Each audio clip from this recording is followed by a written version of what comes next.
With more now on the death of the Hollywood actress Debbie Reynolds, just a day after the death of her daughter, the actress Carrie Fisher.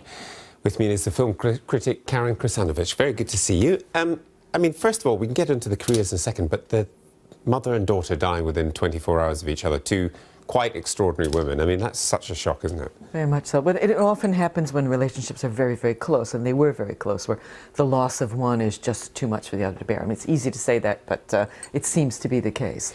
And in terms of Debbie Reynolds, she had quite an extraordinary career, didn't she? I mean, to be a woman in Hollywood and to last as long as she did, shows a degree of talent and, I suppose, a residue of stubbornness to keep going. Very much so. Tenacity. She was sort of the original Hollywood survivor. I mean, like Zsa Zsa Gabor, but quite different. Don't forget that she was 19 when she got that big break singing in the rain, which actually wasn't her first performance.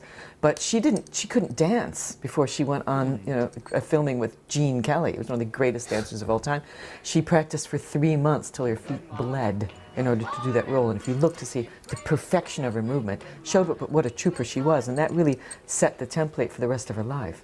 But having had that success at 19, to keep going and keep getting roles and then kind of to reinvent yourself constantly is extraordinary too.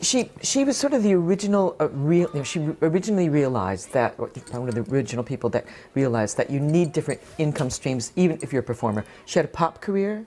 She collected memorabilia, which went on to sell that for 25 million, I think. She bought hotels. That originated a Las Vegas routine. She did a lot of innovative things that stars follow now. She also had a wicked sense of humour, which somehow genetically passed on to her daughter, didn't it? Very much so, yes. Despite the fact that she was sort of chirpy, cheerful trooper where everything's going to be absolutely fine despite bankruptcies and death and divorce.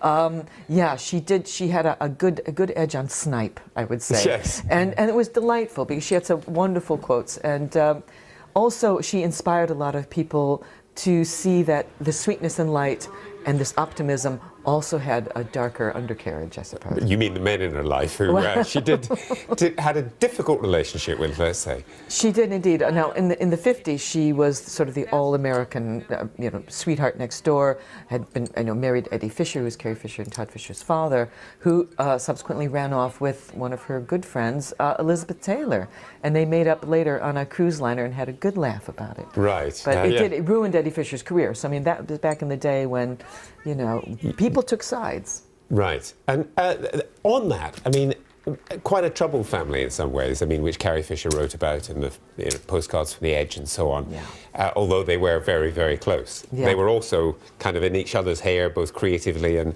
so on, weren't they? That's not unusual. I think the mother-daughter relationship is naturally quite difficult.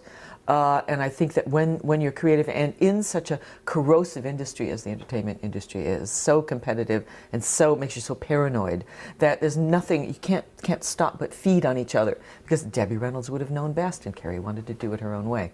So that's an automatic clash, but they did find some resolution before they both passed away. And the other thing it brings to light again is this thing that fascinates many of us, that are they all related? Do they all know each other? Do they all go to the same parties? And actually, these kind of Hollywood dynasties, and there's quite a few, isn't there? Father and son and mother and daughter and so on. It's just a source of great fascination for those of us who like the films.